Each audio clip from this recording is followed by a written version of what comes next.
¿Qué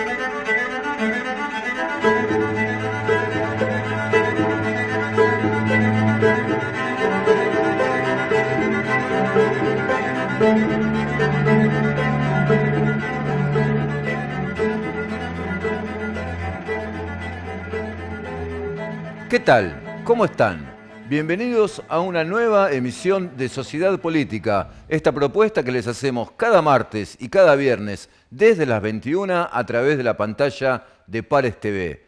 Viernes 16 de agosto cerramos una semana crítica, insólita, en cierto modo, rara desde el punto de vista histórico, con un gobierno nacional que viene de una derrota electoral muy dura en las primarias abiertas por más de 15 puntos de diferencia ante la oposición y que duda entre sentirse, acomodarse a su función de gobierno de transición y dar por perdida la elección general ante la fuerte derrota en las primarias o ponerse en modo campaña y el presidente en modo candidato y salir a dar la pelea en la ilusión de alcanzar el balotaje. Estas dos posiciones parecen fluctuar de un momento a otro en el gobierno nacional. Inclusive el propio presidente, que el lunes cargó contra los votantes de la oposición, responsabilizándolos por la corrida del dólar de ese día, y el miércoles pidió disculpas y el jueves se reunió en el Centro Cultural Kirchner junto a Lilita Carrió, por ejemplo, que arengó a la tropa y dijo cosas, barbaridades, como nos van a sacar de Olivos con los pies para adelante, o sugiriendo que hubo un fraude digitado por el narcotráfico en el conurbano bonaerense. Estas dos tendencias parecen convivir y fluctuar en un gobierno nacional que se vio sorprendido por la magnitud de la derrota electoral. Por el otro lado, el principal sector de la oposición, el peronismo, que se siente ganador con esos 15 puntos de diferencia obtenidos en las PASO y que aplica pies de plomo ante la idea de que estos números de las primarias serán similares en las elecciones generales del 27 de octubre. Claro, hasta el 27 de octubre faltan más de 2 meses y la crisis económica y social se agrava en la Argentina, porque mientras hacemos este análisis político electoral, se disparan los precios de los alimentos, se disparan los precios de los combustibles. Claro, el gobierno intenta frenarlos y tiene dificultades para frenar el precio de la nafta y de los combustibles que están dolarizados. En tanto, la sociedad argentina sigue perdiendo ingresos, pierden ingresos los asalariados y resultan insuficientes las promesas de un bono de 2.000 pesos que hizo el presidente y pierden, claro, los sectores más vulnerables de la Argentina, que tienen cada vez más dificultades para acceder a las cuestiones básicas para la supervivencia. Esto sucede en todo el país y sucede también en Luján, en la que muchas familias, ciudad en la que muchas familias tenían antes de esta última corrida cambiaria, muchas dificultades para acceder a las cuestiones más elementales y ahora están en una crisis aún más difícil de sobrellevar. Es en este contexto que iniciamos esta nueva edición de Sociedad Política saludando al presidente del Colegio de Farmacéuticos de Luján, Hernán Segura. Hola Hernán, ¿cómo estás? Hola Adrián, un gusto estar acá, muchas gracias por la invitación. Bueno, gracias a vos por venir. Bueno, sos farmacéutico y te pregunto esto porque a veces uno piensa que farmacéutico es la persona que tiene una farmacia, que es propietario de una farmacia y no se tiene en cuenta que farmacéutico es una formación profesional, ¿no? Has estudiado farmacia. Así es. Sí, farmacia es una carrera universitaria que como mínimo tiene 5 años de cursada y obviamente es una carrera de las denominadas pesadas dentro de la universidad. ¿Por qué pesadas?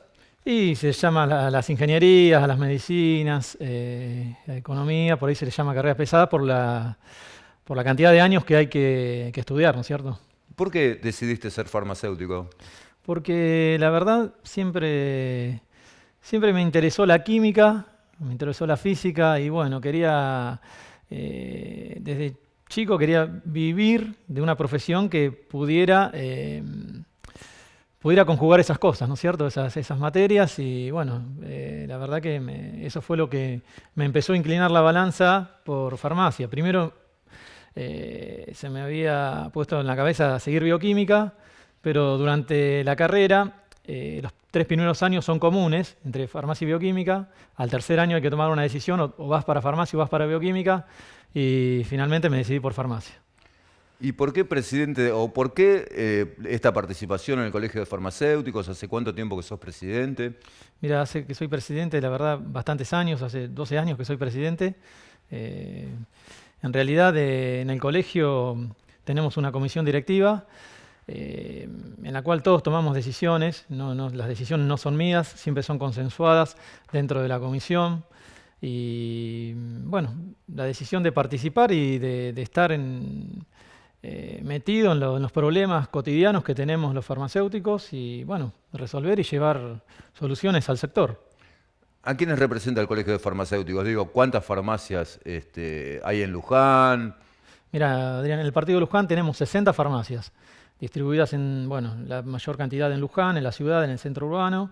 Después tenemos, bueno, en Jauregui, Olivera, Oppendorf, Carlos Ken, todos los pueblos aledaños que componen el partido poseen una farmacia. Lezica y Torresuri también. Ahora hace poco tiempo se abrió una farmacia en Lezica. Así que bueno, tenemos llegada con los medicamentos a todos los puntos del partido de Luján.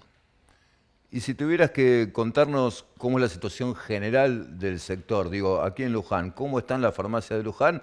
En este momento, decíamos, estamos en medio de una crisis social y económica que afecta a todos los sectores. Son muy pocos los sectores que quedan afuera, que pueden salvarse de esta debacle. ¿Cómo están las farmacias? No, nosotros tenemos un agravante en este sentido, sí. Estamos viviendo días de calor económico, ¿no es cierto?, de corridas bancarias y que los precios se disparan. Y bueno, lamentablemente nosotros, en cuanto a lo económico, tenemos que seguir adelante. Somos prestadores de salud, somos profesionales. En realidad formamos un servicio público impropio, se le llama así, que el Estado debe prestar a la comunidad. Pero lo delega en este caso en las farmacias, en la dispensación de los medicamentos. O sea que tenemos una responsabilidad y no tenemos un tipo de comercio que, digamos, ante una corrida no tengo valor de referencia del dólar, de los precios, bajo la cortina, cierro hasta que todo se estabilice y arranco nuevamente. Eso nosotros no lo podemos hacer, no lo vamos a hacer nunca. Y bueno, por eso te digo que es aún más difícil. Bueno, esto de bajar la cortina y esperar que se estabilice, ya de por sí no es algo muy bueno tampoco para una ferretería, porque bueno, es cerrar un negocio, aunque sea temporalmente, es perder ventas y demás. Claro, así es. Si vos tenés que seguir abierto, pero no sabés cuánto sale lo que estás vendiendo, es muy complicado, ¿no? Es muy complicado para todo comercio, pero nosotros tenemos un agravante también, que nosotros atendemos a la seguridad social, o sea, a las obras sociales, que nos están pagando 3 meses. De acá a 3 meses vamos a cobrar lo que hoy expendemos. O sea que el delay de ese periodo de tiempo, o sea, la inflación que va a haber en ese tiempo, la absorbemos por ahí. Cuando cobremos el medicamento a 3 meses, no podemos volver a reponerlo. Ni el costo llegamos a recuperar en algunos casos. Créeme que es así. Y bueno, la situación, sí, en ese sentido es difícil en lo económico y bueno, los farmacéuticos estamos poniendo el hombro a la situación para que no decaiga la atención farmacéutica. Vamos a estar al pie junto al vecino, principalmente junto a los abuelos, a los afiliados de PAMI, que son los que peor la están pasando en estos momentos. ¿Por qué? Y porque con los recortes que ha habido, en el Vademecum, que antes era expendido por las farmacias y cubiertos por el gobierno, por el PAMI, se ha reducido ese Vademecum. Cuando vos decís el Vademecum, es el listado de medicamentos con descuento, digamos. Con cobertura, claro. Es decir, que si los afiliados de PAMI antes podían acceder a un determinado número de medicamentos, hoy pueden acceder a un número mucho menor de medicamentos. Se ha reducido mucho. El Vademecum, y han quedado muchos abuelos afuera no recuerdo bien las normativas, que por tener un auto o 2 propiedades o una propiedad. No recuerdo bien cómo es Sí. la reglamentación, pero sé que han quedado excluidos de un plan que tiene el PAMI, que es del 100% de cobertura para medicación crónica. O sea, medicación crónica hablo para enfermedades cardíacas, por ejemplo, enfermedades diabetes, colesterol, enfermedades que tienen que ser tomadas Es decir, de por vida y no la pueden dejar de tomar por tener por tener esa un auto, economía, un auto por con tener determinado modelo, Claro. por ejemplo. Ahí correctamente. Han quedado fuera de esos planes. Si no tienen un hijo o un familiar que los ayude, se le hace muy difícil, la verdad, y lo vemos a diario en el mostrador. Porque a ese jubilado no le queda otra que ir a la farmacia y pagar el medicamento. Y lamentablemente sí, lamentablemente es así.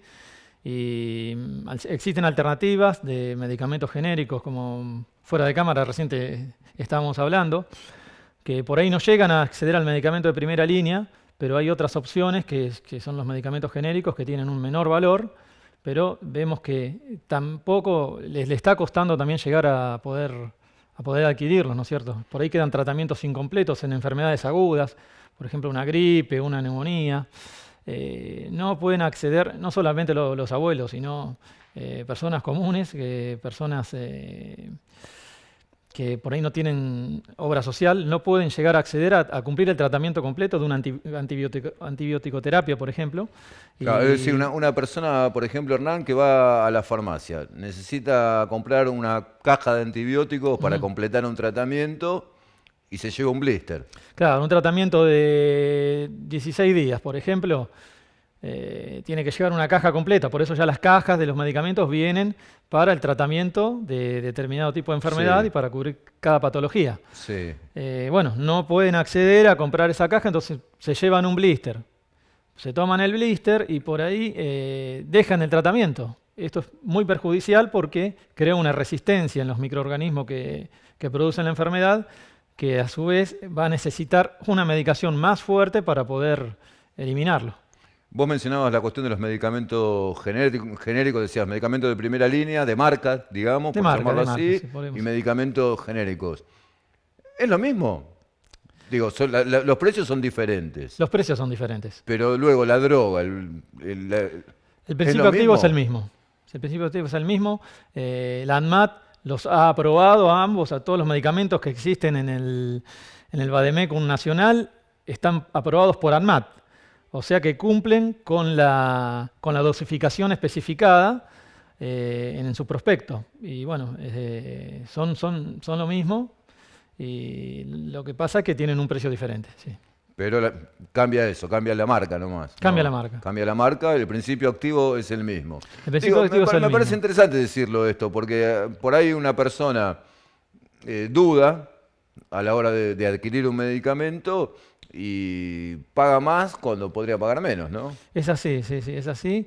Incluso el farmacéutico está capacitado para poder reemplazar y ofrecer una alternativa más económica a ciertos medicamentos que por ahí no puede tener acceso el paciente. Porque a veces el médico receta una marca. A veces se receta una marca y el paciente no quiere cambiarla, pero por ahí no puede acceder y el farmacéutico está capacitado para ofrecerle una alternativa de un medicamento más económico y que sea accesible a su bolsillo, ¿no es cierto? Vos mencionabas el tema de las obras sociales, decís que bueno, que les están pagando a las farmacias con 3 meses de retraso, a 90 días, ¿no? Sí. Me imagino que la situación de las obras sociales en general debe ser bastante complicada, digamos, con la caída de los salarios, caen los aportes, las obras sociales empiezan a tener mayores dificultades financieras. ¿Cómo les llega esta situación de las obras sociales a las farmacias? Y mira, nosotros tenemos comunicación con los dirigentes de las obras sociales y realmente sí, se la ven en figurilla en estos momentos porque aumentan la cuota del afiliado o no llegan a cubrir, ¿no es cierto?, la demanda. Por ejemplo, una obra social importante en Luján, OSDE, estuvimos reunidos la semana pasada y lamentablemente se ven con problemas para poder acceder a cubrir la cantidad de medicamentos y se está ajustando el control de quién los consume. O sea, se hace muy difícil seguir este sistema. en este momento, ¿no? ¿Cómo debería resolverse, Hernán, esta cuestión de los medicamentos? Porque bueno, estamos hablando de la salud. No es lo mismo un medicamento que bueno, vos hablabas de una ferretería Sí, que un tornillo o una bolsa de cemento, digamos. Uno puede posponer comprar una bolsa de exactamente, cemento claro. y dejar una mejora en tu casa para otro Ujú. momento mejor, pero uno no puede posponer la compra de un medicamento. Es en cierto modo, uno podría pensar que el medicamento también es un bien social al que la gente debería tener derecho a acceder. Y en el medio están los farmacéuticos, ¿no? Las farmacias. ¿Cómo debería resolverse de fondo esta cuestión? Porque convengamos que es muy grave que una persona que tenga que hacerse un tratamiento médico no pueda directamente hacerlo. Y es una cuestión muy sensible, la salud es una cuestión muy sensible dentro de la sociedad. ¿Cómo se debería hacer? Digo, Es una porque pregunta también difícil. hay medicamentos que son Ujú. carísimos, ¿no? Hay Ah, tratamientos médicos que son muy caros por eso te digo que porque las las obras drogas son sociales se la ven caras. en figurilla para cubrir ciertos medicamentos, ciertas patologías que demandan medicamentos de altísimo costo y realmente se le está haciendo muy difícil poder, poder pagar en término a las farmacias. Nosotros, te digo 90 días, pero el agravante nuestro es que nosotros a la droguería, quien nos provee los medicamentos, le estamos pagando a 7 o a 10 días. La rueda no nos cierra. A Claro. 7 días estamos pagando el medicamento que recién vamos a cobrar a los 90 días. Te traigo a colación un tema, una obra social, por ejemplo, que es del Estado, que es para las personas que tienen asistencia universal por hijo, que son los que no tienen ninguna obra social. El último pago que realizaron fue el del mes de diciembre del 2018. O sea que cuando cobres ese valor ahora, Es decir, los beneficiarios de la asignación universal por hijo, sí, que junto con, son los más perjudicados lamentablemente y son tienen una obra los social, más tienen vulnerables, la personas más posibilidad de acceder a vulnerables. medicamentos Sí. con descuento, en forma gratuita. Es un programa federal de medicamentos que fue implementado durante el gobierno anterior. Este gobierno lo prosiguió, pero bueno, ahora lamentablemente los pagos se acortaron la cadena de pagos. Eh, Hemos hecho reclamos reiterados durante el año y lamentablemente no hemos tenido respuesta y la semana pasada lamentablemente se hizo un corte de la atención porque lamentablemente la farmacia tiene que pagar el medicamento a la droguería, como te digo, a la semana y se hizo insostenible. Es decir, que las farmacias venían suministrando el medicamento a los beneficiarios de la asignación universal por hijo, que compraban a las droguerías, pero el Estado no les paga los medicamentos a las farmacias. Y lamentablemente no nos Y, estaba pagando. y ahora No. tuvieron que tomar la decisión dura, me imagino, de no suministrar más el medicamento. Es dura la decisión, es dura porque el farmacéutico pusimos toda la voluntad y más para poder seguir atendiéndolo. Sabemos que son sectores muy vulnerables y lamentablemente no hemos tenido respuesta hasta ahora. Y la farmacia tiene que bajar las persianas, si no. Tiene que bajar las persianas y está sosteniendo a las demás obras sociales, la atención de los pacientes de las demás obras sociales, con lo que está dejando de cobrar por el profe, ¿no es cierto? Que son montos muy grandes, porque el afiliado no paga nada, es al 100%. Son El profe patologías es este crónicas, programa que mencionábamos. el programa federal sí, de medicamentos. Sí. Y bueno, se hace una balanza en la farmacia que estás compensando una cosa con la otra, pero llegó un momento que lamentablemente se hizo insostenible. Y bueno, es una decisión dura que no nos gusta, pero lamentablemente para poder seguir prestando servicio a la demás población se tuvo que llegar a esta determinación que esperemos que sea momentánea y que el Estado recapacite y pueda suministrarlo, aparte de la deuda, aunque sea que tiene. Claro, una decisión dura y difícil también porque el farmacéutico es el que en definitiva tiene que poner la cara ante la persona que necesita un medicamento, que lo venía recibiendo y llega al mostrador y le dicen, bueno, este medicamento no te lo podemos dar más porque Sí. no nos lo pagan. Sí, sí, le veníamos advirtiendo a los pacientes que la situación se estaba poniendo muy dura porque no estábamos cobrando y bueno, ya muchos estaban precavidos de esto, muchos pacientes de que podía llegar a suceder en cualquier momento. La industria de los medicamentos es una de las principales industrias del mundo, ¿no? Medicamentos, drogas, armas, está en ese rango, Así dicen que está ¿no? catalogada así entre las tres industrias más grandes del mundo en cuanto a la economía. ¿Quién produce los medicamentos en la Argentina en términos generales? ¿Son laboratorios privados? ¿Produce el Estado? ¿Son multinacionales? ¿Son empresas argentinas? Y tenés de todo. Tenés laboratorios multinacionales, tenés laboratorios nacionales y hay una pequeña producción del Estado que está destinada a satisfacer y cubrir las necesidades de los hospitales, centros de atención primaria. Básicamente eso en cuanto al Estado. Pero es una parte menor. Muy minoritaria. Sí. Tenemos casos, bueno, como te decía primero, los laboratorios internacionales que tienen filiales en Argentina, usan drogas importadas y también laboratorios nacionales usan drogas importadas. Pero eso hace que el costo se eleve de acuerdo a la corrida del dólar, corren con el dólar, ¿no es cierto? Nosotros, por ejemplo, el domingo a la noche, ya el lunes a la mañana teníamos cambio de precio. Teníamos cambio de precio ya el lunes a la mañana en la farmacia, recibimos los medicamentos que compramos ya con un, no te quiero mentir, pero un promedio de 10% de aumento ya el lunes. Hay medicamentos que aumentaron el 20% y hay otros que aumentaron el 3, el 5, en un día después de lo que ocurrió en la elección del domingo, que no es culpa del pueblo, por supuesto. Hay un tema que viene señalando desde el Colegio de Farmacéuticos de Luján y de la provincia de Buenos Aires, que es la cuestión de Pharmacity. Pharmacity es una gran cadena de venta de medicamentos, entiendo que consolidada en la Ciudad Autónoma de Buenos Aires, creo que también en algunas provincias. En algunas provincias, sí.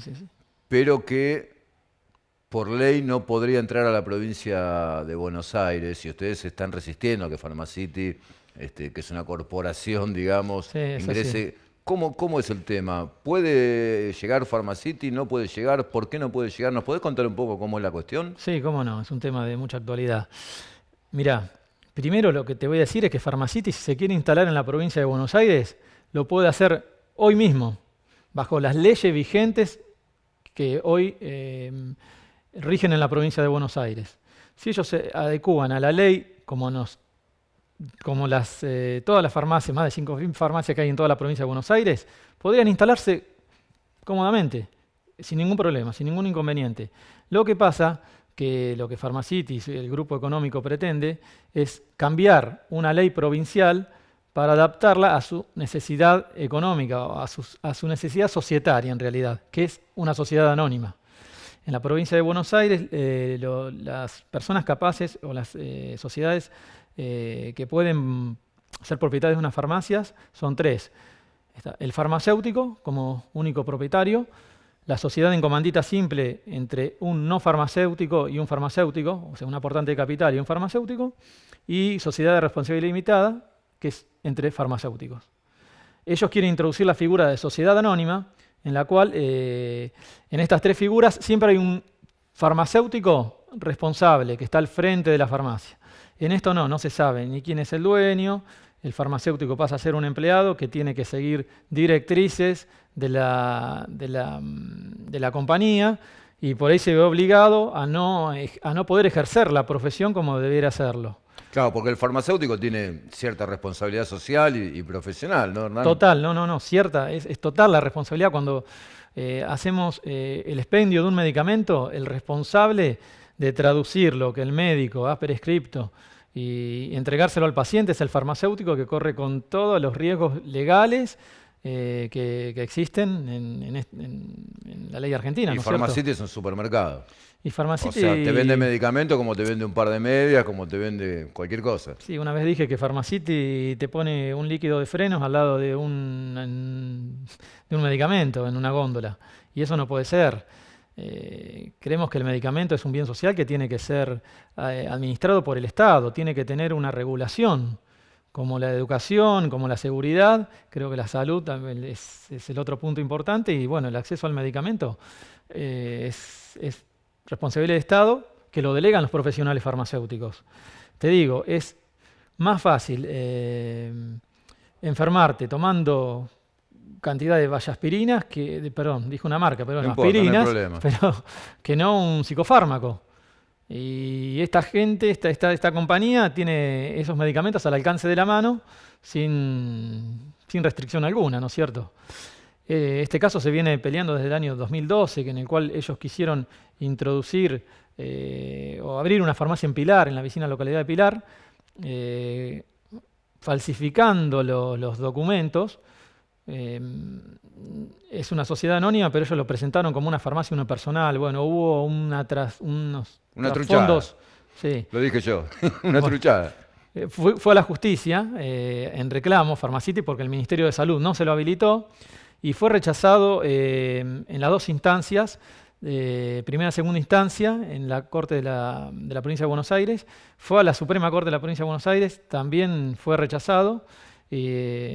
Entonces no le quedó más remedio que ahora, como sabemos que el dueño de esta compañía, que ahora dice que dejó las acciones, es Mario Quintana, que fue vicejefe de gabinete. Claro. O sea que ha tenido un poder muy importante en el gobierno nacional.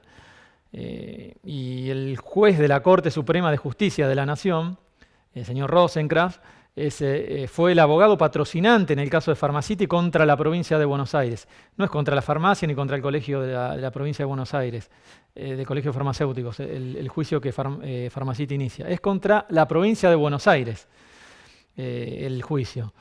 Al llegar a la última instancia de la Corte Suprema de la provincia, el caso queda trunco, no puede ya ejercer otra petición.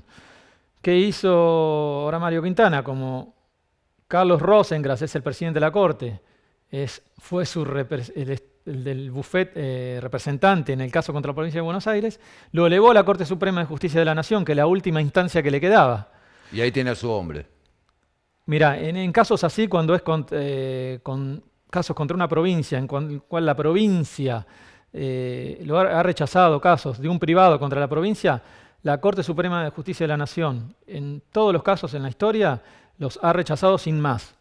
O sea, no le dio curso. Acá sucedió que se presentaron con los documentos y la Corte lo tomó al otro día, ya estaba incluido en el programa de la Corte, ¿no es cierto?, de temas a ser tratados, o el caso tomado por la Corte, cosa que no tendría que haber sucedido, suponemos. Hernán, nos quedaron muchos temas porque la cuestión de la salud y de los medicamentos es un tema muy sensible, muy interesante.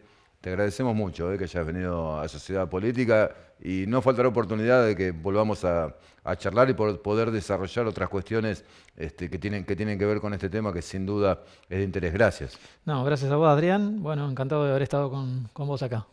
En el próximo bloque de Sociedad Política, Ricardo Curone, secretario de Gobierno del municipio de Luján.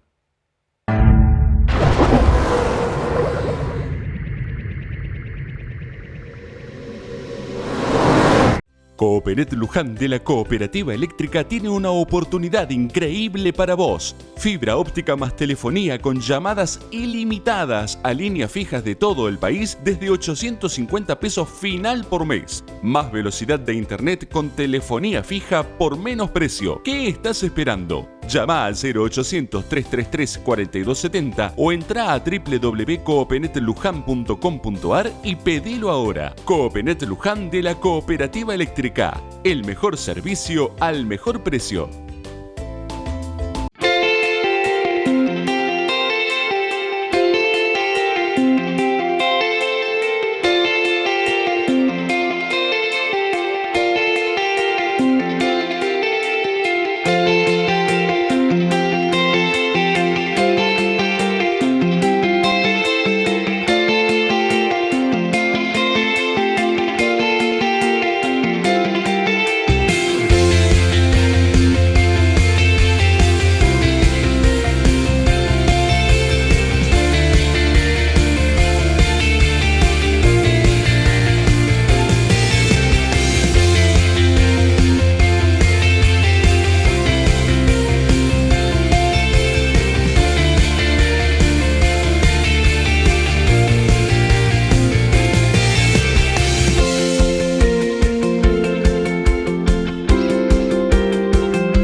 Unión Obrera Metalúrgica, Seccional Luján.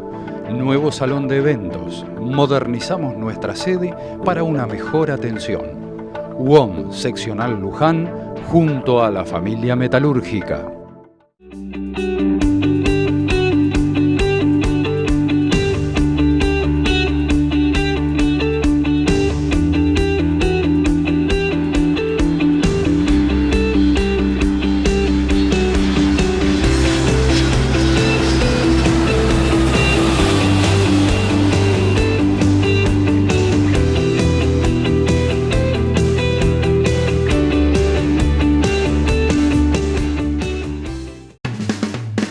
Beta, la casa de audio y electrónica de siempre, lo espera en su local de Mitre 688. Todo en iluminación, gran variedad en instrumentos musicales y amplificación. Escuchamos su necesidad, lo asesoramos y realizamos un presupuesto. Línea completa en alarmas.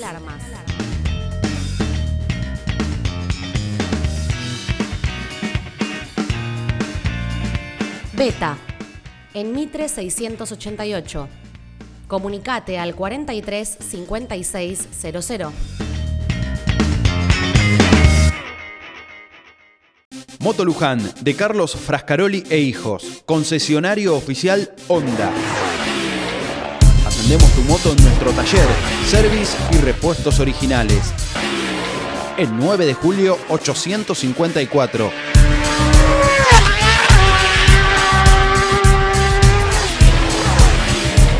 Maneja responsablemente. Usa casco.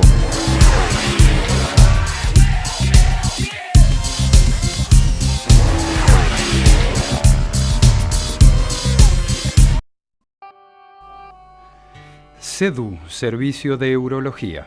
18 años de trayectoria brindando servicios de urología general y de alta complejidad. Profesionales altamente capacitados en un centro regional equipado con la última tecnología. Le ofrece también servicios de ecografías y densitometrías a cargo de especialistas.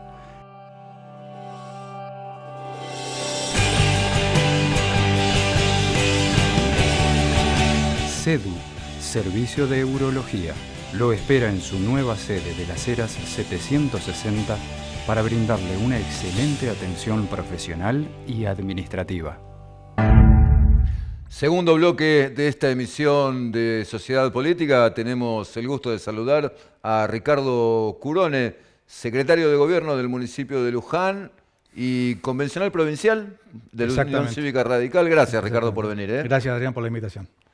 Bueno, vamos a empezar, vamos a ir de lo general a lo particular, si querés, y te pregunto más bien como dirigente radical. ¿Hace cuántos años que estás en el radicalismo de Luján? Toda la vida afiliado acá en Luján desde el 2008. Bien. ¿Cómo ves esta situación que estamos viviendo? Yo en el inicio del programa planteé que es una situación crítica, en cierto modo inédita, insólita, porque bueno, venimos de una elección primaria con un resultado muy contundente a favor de la oposición, las elecciones generales recién el 27 de octubre, la economía que venía mal y se deteriora aún más rápidamente. Como dirigente político, ¿cómo podés definir este cuadro, Ricardo? Es complejo, por supuesto, no digo nada nuevo. Es de muy difícil análisis por lo imprevisto, no por la tendencia del resultado, porque todos los sondeos previos y todo lo que uno tenía algún tipo de acceso a información o a comunicación o a datos a nivel de provincia y de nación, daban que el oficialismo, en todo sentido, estaba por debajo de la oposición. Lo que realmente sorprendió, y creo que es lo que todavía está causando, aparte del efecto sorpresa, los efectos en los mercados y todo lo que eso significa, es la magnitud de la diferencia que podemos o no poner en duda, pero es un resultado que se dio y por ahora ese es el resultado. ¿Por qué poner en duda? ¿Vos crees que existe la posibilidad de que haya habido fraude, por ejemplo, Ricardo? Hay que esperar el escrutinio definitivo. No digo eso, ni lo sostengo, ni tampoco justifica la diferencia, porque independientemente de que pudiese o no comprobarse algo, la diferencia fue significativa. Pero vamos a esperar el escrutinio definitivo porque hay muchas evidencias de actas provisorias o de telegramas que fueron cargados al sistema informático que no se corresponden con el escrutinio definitivo. Y esto va a demorar todavía un par de semanas más. Bueno, pero siempre pasa No, eso, Ricardo, siempre que hay- pasa que y hay pueden errores en las actas. pueden ser temas puntuales. Se ha pasado toda la vida y por eso te digo, no justifica la magnitud de la diferencia. Por eso lo que sorprende es realmente la diferencia que determina un panorama político no cerrado, pero con una tendencia que va a ser muy difícil de revertir seguramente. Por más buena intención que se tenga de intentar revertirla, es un panorama complicado. ¿Qué debe hacer a tu juicio el presidente Macri ante esta situación? Yo planteaba en el inicio del programa que, bueno, puede ponerse o en presidente o en candidato. Mirá, desde el punto de vista político es el presidente. Y el peor signo que puede dar es dar a entender que deja de serlo. Porque este síndrome de Pato Rengo, a 2 meses y medio de la elección y a 4 meses de un recambio, en la medida en que esto suceda así, sería un tema muy complejo de resolver. El presidente tiene que ser el presidente hasta el último día. Nunca sucede eso, porque siempre cuando los resultados están puestos, si hay reelección, las cosas se acomodan, y si hay recambio, las cosas también se acomodan en otro sentido. Pero el presidente tiene que ser presidente hasta el último día, o hasta el último momento en que pueda retener el poder. Por esto yo no acepto que esto sea un tema de transición, pero cuando vos me preguntás qué debe hacer, en realidad es muy fácil opinar hoy con los resultados, pero probablemente uno se pregunta hoy, ¿por qué hoy es posible sacar un paquete de medidas económicas de alto impacto y no fue posible en diciembre o enero cuando el radicalismo lo propuso? Estábamos a 8 meses de la elección. Se acordó tarde Macri. ¿Sí? Entonces, hoy es posible destinar 40.000 millones de pesos, como se dice que es la medición del impacto del paquete que se lanzó el otro día. Bueno, pero le tuvo que pedir permiso al Fondo Monetario, Ricardo. No sé si le pidió permiso, creo que los permisos están implícitos en intentar llegar de alguna manera en forma saneada u ordenada al recambio institucional si es que corresponde. Pero lo que uno se pregunta de este lado es decir, ¿por qué no surgió antes esta postura cuando era demandada desde, por lo menos, con certeza te lo digo, desde nuestro partido? No era posible, el rumbo era ese y resulta que hoy a dos meses y en función de un resultado es posible. Bueno, eso desde mi punto de vista humilde es una opinión más, merece una crítica muy profunda, porque en 2 meses no da tiempo a que nadie cambie su decisión, ni soluciona la situación de nadie. ¿Están jugadas las cartas? ¿Vos crees que el gobierno tiene alguna posibilidad de revertir el resultado de las primarias? Nunca se sabe. Si vos me decís revertirlo con acciones llegar al balotaje, así como esto, yo lo veo difícil, lo veo muy difícil. ¿Y en Luján? ¿Qué lectura hace del resultado de las elecciones? Vos fijate que en Luján el impacto de las diferencias en todos los órdenes fue muchísimo menor.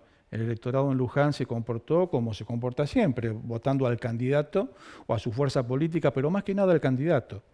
Desde el punto de vista del radicalismo y el frente que conformamos, lo vemos complicado, lo vemos difícil. No es imposible, es difícil. Digo, recordemos por ahí alguna persona que no está informada. Acá en Luján, en el ámbito local, el que más votos sacó fue Leo Botto, del Frente de Todos. Exacto. Segundo, Fernando Casset. No, Prince. No, Fernando Casset sacó más votos. ¿Más votos que Prince? Sí, ahí. Sí. Bueno, pongámoslos en igualdad, está ahí. Bueno. 11.000 y pico votos sacó. Bueno, vamos a esperar el escrutinio definitivo, Ricardo, pero están parejos. Bueno, y Fernando Casset y Rita Salaberry, bueno, Fernando Casset se impuso por un 1%, ¿no? Un margen muy estrecho, del total sí. de los votos Sí. sobre Rita Salaberry. La suma matemática de los dos frentes da que el Frente de Todos suma mucho más votos. Tiene el 50% de los votos casi. Casi, creo que está en el 47 o por ahí. Y Juntos por el Cambio estamos en el 35, 36, una cosa así. ¿Crees que pueden ganar el municipio? Vamos a trabajar para intentar revertirlo, si no, no estaríamos haciendo política. Vamos a trabajar para tratar de revertirlo. Profundamente. Es difícil por ahí expresar por qué uno tiene confianza que se pueda revertir, pero tenemos confianza que se pueda revertir.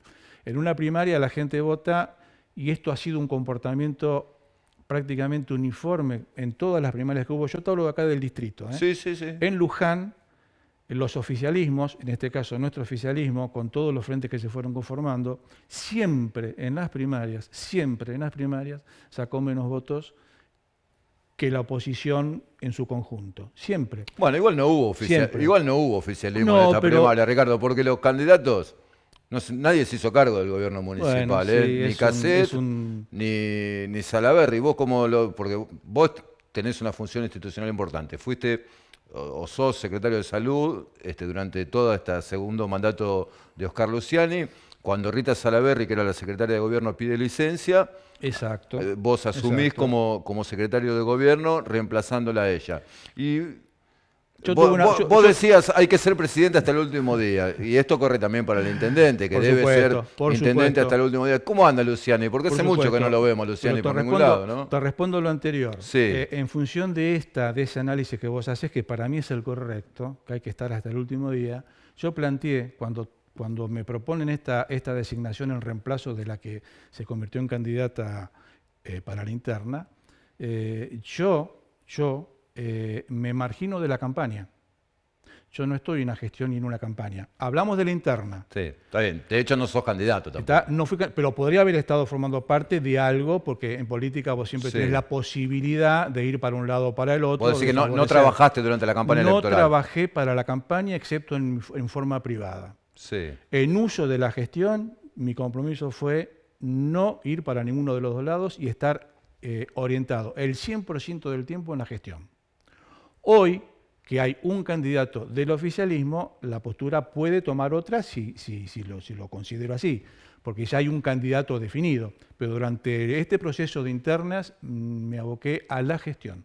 No tomé parte activa en la campaña, independientemente de ser candidato o no. Ricardo, durante la campaña electoral, los sectores de la oposición, lógicamente, tuvieron duras críticas a la gestión del municipio. Esto, más allá de la valoración que uno haga, es la lógica de la política. La oposición critica al gobierno. Totalmente. Ahora, el oficialismo, encarnado en Casset y en Salaverry, también tuvieron duras críticas al gobierno municipal. Por esto yo decía que en esta elección no había oficialismo, más allá de algún matiz. Esto lo hablamos con Casset en este programa también, y Casset decía, bueno, en realidad en el gobierno solo tenemos 3 secretarios, Curones, hacía una disquisición entre la afiliación política de cada uno de los funcionarios. Vos, que durante todos estos años estuviste en un cargo tan importante como es la Secretaría de Salud, que ahora estás en la Secretaría de Gobierno, ¿te parecieron justas esas críticas? ¿O cuál es la evaluación que haces vos de la gestión de...? Mi evaluación anticipada fue lo que me motivó a decir que me iba a ocupar de la gestión y no de la campaña. ¿Cómo sería eso? Y te estoy explicando lo que vos decís. Yo estuve en la gestión y soportando las críticas, pero no siendo parte de la crítica. Cuando Bueno, pero si no, te tendrés que criticar a vos mismo, Ricardo. No. La campaña, cada candidato utiliza lo que tiene a mano y si corresponde, y si está dentro del sentido común, y está dentro de la información, y está dentro de lo que puede manejar, tiene todo el derecho de decirlo y de plantearlo. Pero justamente por ese tema, y para no estar formando parte de quien critica a su propia gestión, yo me quedé orientado el 100%, y así fue propuesto por mí en mi partido, es que yo tomo este cargo con el compromiso de no formar parte de la campaña, justamente anticipándome a esta situación. Yo no critico que critiquen, pero no puedo ser parte de la crítica. Puedo ser objeto de la crítica. Está bien, pero podés... Y ahí me quedé. Está bien, pero podés hacer un balance como secretario de gobierno, como funcionario de este gobierno. Y es rotundo, no me gustó.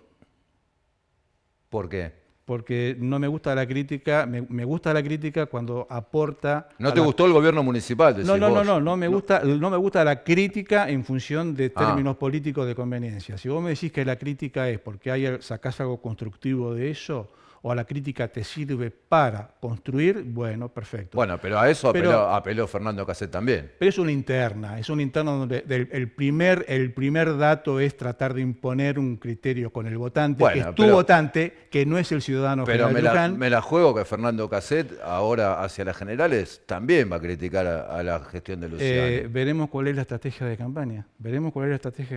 ¿Y cuál es el balance que haces vos? Digo, más allá de la crítica, vos podés... ¿De la gestión en general? Sí, de la gestión en general. Hay varias etapas, porque... Digo, perdón, Ricardo, perdón la interrupción. En general los periodistas y los medios estamos siendo muy duros con la gestión de Luciani. Sí. ¿No? Calificamos como desastrosa, el intendente ausente, y nos queda re fácil, la verdad, porque si la oposición lo critica, el oficialismo lo critica, ¿qué vamos a hacer nosotros? No nos quedan muchas variables. Es cierto. Nuestra capacidad de defensa también tiene un límite. Claro, ¿no? bueno, pero por eso me parece interesante que desde la función vos puedas marcar matices o ensayar alguna clase de defensa de esta gestión. Es cierto que lo que queda es lo último, lo que queda son las fotos de lo último que está pasando, que realmente es malo.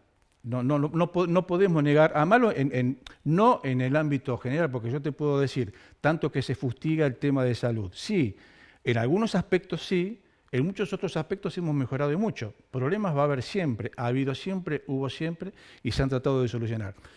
Yo creo que hubo por lo menos 3 etapas claras acá en la gestión de estos casi 8 años. El inicio, donde Oscar se ha encargado muchas veces y quienes lo acompañaron los primeros 2 o 3 años de interpretar y de exponer con qué municipalidad se encontraron, pero eso tiene un tiempo determinado hasta que vos empezás a gestionar. Bueno, cuando vos empezás a gestionar ya sos parte de la cosa. De hecho, Luciani fue reelecto, claro. Fue reelecto en 2015. 2014 en adelante, que las cuentas municipales, y te lo digo con cierta consistencia de información. Sí, vos sos contador. No brillaban, pero empezaron a cerrar determinadas cuestiones presupuestarias, económicas y financieras que permitieron llegar 2014 muy complejo, 2015 bastante más razonablemente manejado, con una muy buena gestión en ese momento de Héctor Artero, a cargo de la Secretaría de Economía, realmente donde todos los secretarios participábamos en la gestión de la necesidad y de colaborar con economía, y no tomar economía como un punto donde tiene que satisfacer requerimientos que no se pueden cumplir. En ese momento se logró un muy buen equilibrio de fuerzas entre todos, y yo te puedo decir que el 2015 fue la base para que el 2016, en el punto de vista presupuestario, financiero y económico, pudiese ser un año normal, y sobresalió el 2017 simplemente porque hubo un gran esfuerzo a nivel nacional y a nivel provincial para bajar recursos, que significaron un montón de obras en Luján. Algunas se terminaron, otras se comenzaron, otras están planificadas y no hubo financiamiento para poder hacerlas. Sí, digamos, símbolo de esto, por ejemplo, es el tema de la calle San Martín. Por ejemplo. Que se dijo se va a hacer peatonal tal como se hizo. Se llegó hasta ahí y después... se hizo una sola cuadra frente a la municipalidad. No se siguió porque no se bajaron más recursos. Y esto parece mentira, pero determinó en el 2017 un muy buen año de gestión en general, y parece mentira que el 2008, cuando la realidad de las cuentas municipales queda sin ese oxígeno, en función de aumentos de paritarias, que son un reconocimiento a que el empleado tiene que cobrar un salario que por lo menos le permita tener cierto tipo de dignidad en su vida. No podés decir la culpa la tienen los sueldos. No, se pagan los sueldos que se pueden. Se generaron muchos acomodamientos de sueldos básicos durante 4 años seguidos, y en algún momento de la rueda, cuando la situación económica, no le estoy echando la culpa a la situación económica nacional, pero en algún momento te impacta la baja recaudación, te impacta que el número por coparticipación decrece, lo que vos tenés proyectado no lo podés, ni siquiera acompaña la inflación, retrocedés con la inflación. Sumado a que hubo crisis, recordá abril 2018, la primera crisis corrida cambiaria, 100% del dólar, tuvimos que hacer magia para sostener los insumos en el hospital, 90% de precios de importación. Entonces, todo esto que parece mentira que fue durante todo un año, porque en la vorágine y en el día a día uno no se da cuenta de lo que hizo para poder administrar en esa crisis, llegamos al 2018, pero no llegamos con el oxígeno que tuvimos los años anteriores. Ya el municipio quedó descalzado financieramente, no presupuestariamente y no económicamente. El municipio recauda lo que necesita para afrontar sus gastos mensuales, pero hay un descalce financiero del cual no ha podido salir desde hace ya muchos meses. ¿Y esto en qué repercute? Se endeudó mucho el municipio, ¿no? Se endeudó, pero en realidad la deuda corriente se paga tarde. Yo te digo, vamos a un caso que tuvo, tiene y va a seguir teniendo repercusión, porque algunos sueldos se pagan tarde. No se pagan porque... Lo de los profesionales del hospital. Por ejemplo, se pagan tarde porque el ingreso suficiente para terminar de pagar algunos gastos se produce a partir de la tercera semana del mes, entre la segunda y la tercera semana. ¿Por qué? No es por capricho. Los ingresos por coparticipación tienen una desaceleración muy profunda las primeras 2 semanas del mes y se aceleran enormemente las últimas 2 semanas del mes. Claro, bueno, pero convengamos, Ricardo, que los médicos quieren cobrar a comienzo de mes y tampoco es un capricho. No, es un derecho. No. Ni lo justifica ni lo fundamenta, pero se termina de pagar, pero tarde. Entonces, lo que se recauda en el mes y el aumento de recaudación vía tasas municipales, que ha impactado mucho desde los últimos 3 o 4 meses o 5 meses, con la nueva ordenanza fiscal, el municipio está recaudando mejor. Esto ha permitido que durante el mes los gastos se paguen, pero en muchos casos, como en este puntual, llegamos tarde. Y está costando muchísimo ponerse adelante de ese problema, que es un problema que hay que solucionarlo y no justifica bajo ningún punto de vista que un sueldo se pague 15 días después. Bueno, esta cuestión que vos estás señalando, económica, financiera, vos decís que marcó los 2 últimos años de gestión de Luciani. Febrero, marzo del 2018 hasta aquí ha sido la determinante. Y además hubo algunos errores, me parece, de gobierno, ¿no es cierto? Mira, cuando tenés que decidir sobre qué aplicás, el criterio de la racionalidad para administrar el gasto, probablemente tengas que tomar decisiones que en algún caso son acertadas, en otros casos se toman como errores, porque cuando no alcanza, no alcanza.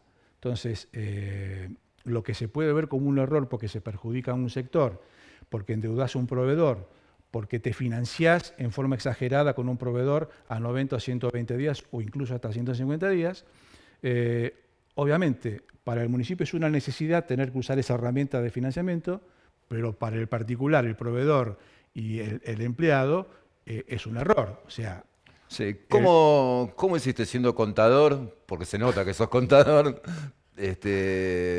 Para estar en el cargo de salud. ¿Era algo que no se te ha criticado a vos personalmente, porque vos no tenés la culpa de ser contador? No, en absoluto, orgulloso. Pero bueno, hemos planteado en los medios, bueno, secretario de salud quizás debería ser un médico y no un contador, ¿no? ¿Cómo lo ves vos esto? No, y te digo, por ahí al principio hubiese pensado, uy, ¿en qué me metí? Pero la verdad que fue a conciencia. La gestión en la Secretaría puede tener muchos perfiles y los perfiles dependen del momento en el que vos te encontrás para gestionar qué cosa. Sí. Luján tiene un hospital municipal. Sí. Por supuesto que el hospital municipal tiene que ser manejado por médicos, eso no lo discute nadie. Sí. Y que genera el 70 o el 80% del impacto en salud. Siendo mucho más importante los centros de atención primaria en cuanto a lo que significa desde el punto de vista sanitario tener salud, que es un ámbito en el que no pudimos avanzar mucho por limitaciones económicas. En esos 2 perfiles, por supuesto que tienen que ser manejados por médicos con experiencia y con voluntad de trabajo.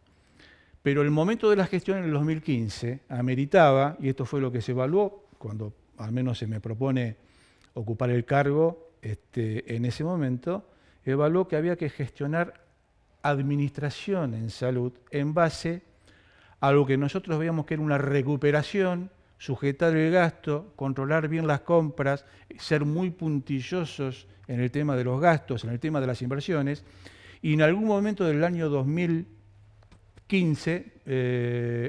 octubre del 2014, nosotros logramos después de muchísimos años, pero muchos años, te puedo decir 10 años, que los médicos empezaron a cobrar sus sueldos completos en fecha. Y esto duró hasta más o menos mitad del 2017. Pero la infraestructura del hospital no se pudo avanzar mucho, ¿no? Lo que es la cuestión edilicia. Ahí tenés dos panoramas. Uno es el urgente, que es todos los días. La situación edilicia conspira contra poder hacer solamente reparaciones de mantenimiento. Tenés que hacer inversiones profundas, como por ejemplo se están haciendo ahora las habitaciones a nuevo, con una colaboración que es inestimable, inmedible, pues no se puede medir en plata, de la cooperadora del hospital, que va haciendo a nuevo, y habría que ver, ya vamos a hablar de eso en algún momento, va haciendo de a una a nuevo. Hay que hacer 40, ya vamos por la tercera o cuarta. Las obras de mantenimiento se han hecho. Los problemas más picantes que tuvimos en la gestión, que era frente a caudales de lluvia estrepitosos, esto que pasó 3 o 4 veces. ¿Se llueve el hospital? ¿Tiene goteras? No, no se llueve. ¿No se llueve más? No se llueve como se llovía antes, de ninguna manera. No, se llueve, pero no tanto. No, hay alguna gotera aislada por algún lado y algún lugar viejo que todavía la reparación que se ha intentado no ha dado la solución adecuada, pero por ejemplo el sector que fuimos noticia en su momento, que fue La Guardia, donde yo ese día que se llovía yo estuve en La Guardia, yo lo vi, o sea, no te voy a negar lo que vi, era un horror, sí. Bueno, todo esto significó un plan de trabajo de casi 6 meses de estudio, porque no era solamente tapar por tapar, porque es un edificio que tiene mucha complejidad y solamente poniendo membrana no lo solucionás.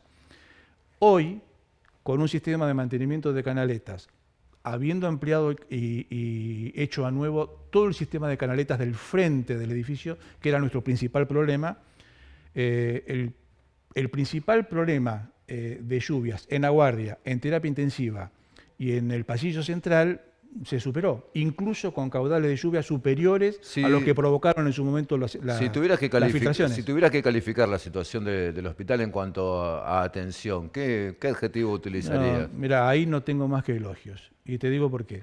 El hospital municipal... Digo en función de... un paciente llega al hospital con determinado problema de salud, se va a encontrar con una atención...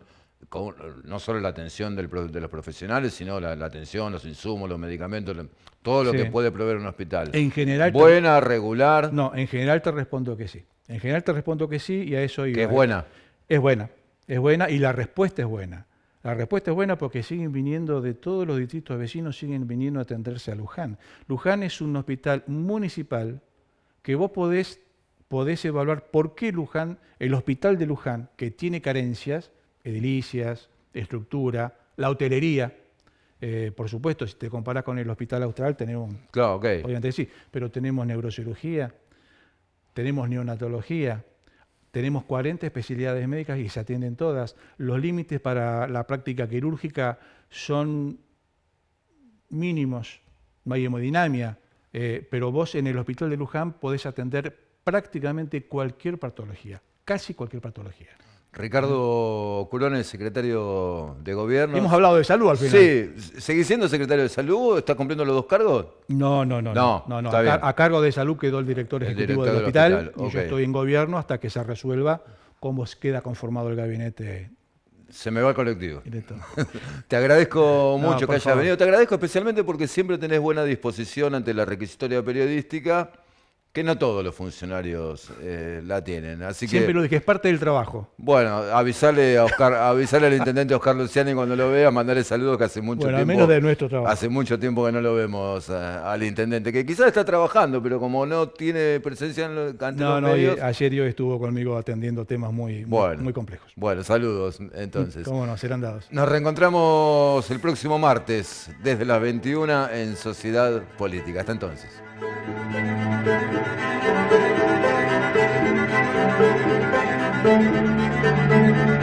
Thank you.